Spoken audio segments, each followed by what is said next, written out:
Oke, sekarang kita mulai bergerak ke materi berikutnya yaitu geometri ruang.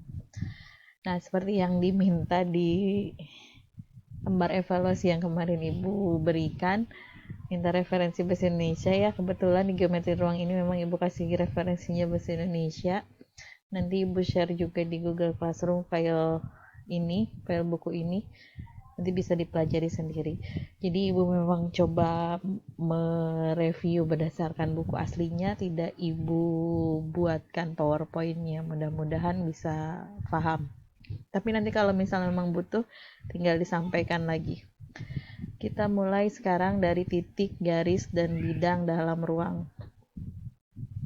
Jadi, seperti halnya di geometri bidang yang lalu di pertemuan-pertemuan awal, bahwa memang komponen-komponen pangkal atau komponen-komponen dasar dari geometri itu adalah titik, garis, dan bidang.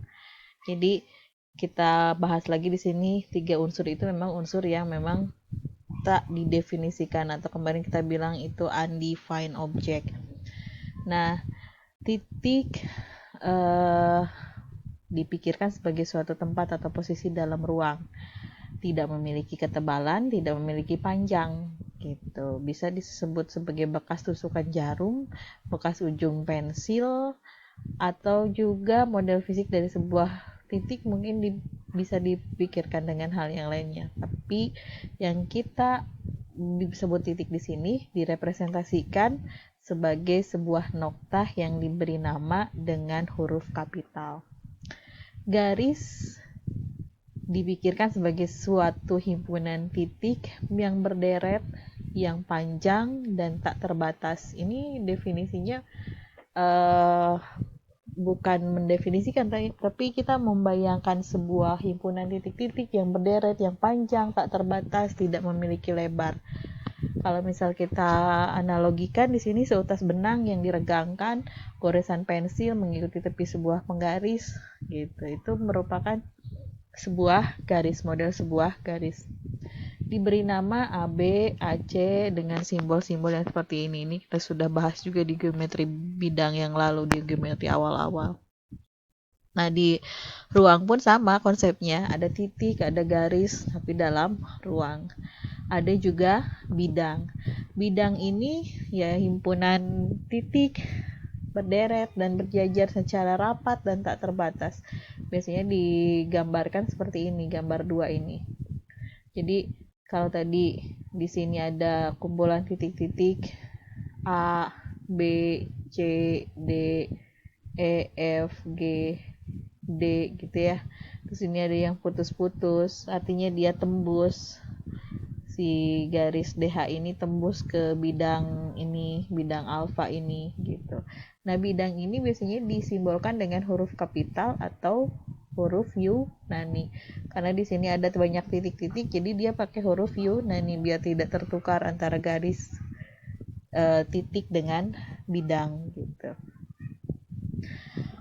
Bidang alfa ini dia memuat, ini kan bidangnya bidang alfa namanya ya, memuat titik A, B, C, D, E, F, G, H. Kemudian BE dan GC, coba lihat BE ini, GC dia berpotongan, keduanya berpotongan di titik F, dia berada, keduanya garis ini ada di bidang alfa gitu.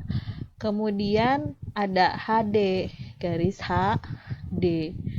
Dia menembus dan garis HD ini berpotongan di titik D dengan bidang alfanya. Jadi kan tembusannya HD ini ada di titik D ini ya. Jadi kayak misalkan kalau kita punya jarum, kita tusukkan ke dalam sebuah kertas, nah tusukannya itu di sini di D. Si jarumnya itu bayangkan itu sebagai garis HD. Dari sana kita bisa menuliskan beberapa komponen seperti ini. Titik A berarti ya, ini anggota alfa, artinya titik A pada bidang alfa. F anggota BE, artinya bahwa si F ini, itu kan tadi di sini F ya, dia ada pada garis BE. Kemudian BE itu anggota dari bidang alfa, artinya apa? BE ini garis kan garis BE ini ada pada bidang alfa. CG ini juga anggota dari bidang alfa. Jadi simbol ini simbol elemen ya. Elemen itu kita sebut sebagai anggota. Nah, sekarang F. F itu merupakan irisan dari garis BE dengan GC. Jadi kan tadi BF itu hasil perpotongan. Kalau misal kita tulis dalam simbol matematisnya demikian. Artinya F adalah titik potong BE dengan GC. Nah, D. D ini tadi kan tusukan jarum yang tadi kita sebutkan itu ya. D ini merupakan irisan antara bidang alfa dengan garis HD gitu. Alfa itu sendiri merupakan bidang yang isinya itu atau bidang yang memuat gitu di sini BE dengan GC. Nah, ini tentang garis, titik, dan bidang. Sekarang kita ke kedudukan titik, garis, dan bidang dalam ruang. Kayaknya sekarang sampai di kedudukan titik dan garis. Kedudukan dua titik. Dua titik itu berimpit. Merupakan, jadi dua titik kalau berimpit adalah dua titik yang sama, definisinya begitu. Kita lihat nih, dua titik dapat terjadi keduanya berimpit atau keduanya berlainan. Kayak misal ini, A, D, dia berlainan, tapi E dan F ini berimpit. Gitu. B, C, ini satu titik tapi dua nama, artinya ini sebetulnya ada dua titik, cuman dia berimpit atau sama. Kemudian kita lihat garis sekarang. Kedudukan titik dan garis. Titik-titik segaris atau dulu kita bilang kolinier ya, di sini juga ada sama di ruang juga. Adalah titik-titik yang terletak pada satu garis. Titik-titik yang tidak terletak pada satu garis disebut titik-titik tak segaris atau non-kolinier. Jadi yang kolinier itu titik-titiknya yang terletak pada satu garis, sedangkan titik-titik yang tidak terletak pada satu garis disebutnya sebagai titik non-kolinier. Kita sudah pernah bahas ini di geometri sebelumnya. Kita lihat nih, M, O, Q. Dia segaris, berarti dia titik yang kolinier. S, O, N, segaris, kolinier. Tapi S, M, K, dia tidak segaris, berarti dia titik-titik yang non-kolinier. Ini sudah pernah kita bahas dulu. Sekarang kedudukan titik dengan bidang. Sebuah titik terletak pada suatu bidang atau sebuah titik tidak terletak pada sebuah bidang. Kita lihat. Jika sebuah titik A terletak pada suatu bidang alfa, maka dapat dikatakan bidang alfa ini melalui titik A.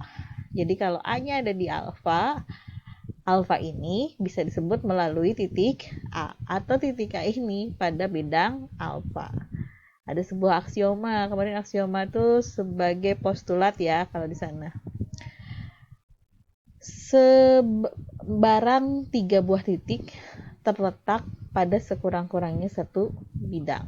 Sebarang 3 buah titik non-kolinier terletak pada tepat satu bidang gitu. Jadi kalau ada 3 buah titik non-kolinier, pasti dia ada tepat pada satu bidang. 3 buah titik sekurang-kurangnya terletak pada satu bidang. Sekarang koplanar. Titik-titik dikatakan koplanar atau sebidang jika dan hanya jika ada suatu bidang yang memuat semua titik tersebut. Ini juga dulu kita sudah pernah bahas yang koplanar, titik koplanar ini. R, S, T, dia ada pada bidang alfa. Sedangkan V tidak pada bidang alfa. Berarti R, S, R, T ini koplanar, kalau V ini tidak koplanar. Atau non-koplanar di sini sebutnya. Kedudukan 2 buah garis. Sejajar, bersilangan. Ini juga dulu kita sudah pernah bahas. 2 buah garis berbeda dikatakan saling sejajar jika dan hanya jika keduanya koplanar dan tidak berpotongan. Sejajar kalau keduanya sebidang dan tidak berpotongan. Kemudian bersilangan jika dan hanya jika keduanya non-koplanar. Jadi kalau misal ada dua garis yang tidak sebidang disebutnya sebagai garis yang bersilangan. Kemarin tuh dulu kita sebutnya sebagai skew lines gitu pas di geometri bidang. Jika dua buah garis berbeda berpotongan, maka keduanya terletak pada tepat satu bidang. Jadi kalau berpotongan maka dia ada di satu bidang. Kalau nggak berpotongan berarti dia non koplanar gitu. Kayak ini garis H dengan K dia sebidang, dia sejajar. Garis H dengan garis M berpotongan pasti dia koplanar. Kalau ini garis G dengan garis N dia tidak sebidang, berarti dia bersilangan bukan berpotongan. Skew lines katanya kalau dulu. Sekarang kedudukan garis dengan bidang. Jika suatu garis atau suatu bidang, maka jika ada suatu garis atau suatu bidang, maka kejadian yang dapat terjadi garis tersebut memotong atau menembus bidang. Terus garis tersebut sejajar dengan bidang tersebut, atau satu lagi garis tersebut terletak pada bidang tersebut. Jadi ada 3 kemungkinan kalau ada suatu garis dan satu bidang gitu. Kemungkinan pertama ini garisnya menembus bidang. Kemungkinan yang kedua si garisnya ini sejajar sama bidangnya. Kemungkinan yang ketiga si garisnya ini ada pada bidang tersebut. Garis G memotong atau menembus bidang alfa, ini di gambar yang tadi sudah disampaikan, ini gambar 2. Oke. Kita lanjut. Kedudukan dua buah bidang ini nanti kita bahas di pertemuan berikutnya. Oke, terima kasih. Pertemuan kali ini selesai karena kita sudah banyak membahas di pertemuan sebelum UTS ya tentang ini. Nanti kita lanjutkan di pertemuan kedua tentang kedudukan dua buah bidang. Pertemuan kedua setelah UTS maksudnya. Selamat belajar. Jangan lupa tugasnya dicek.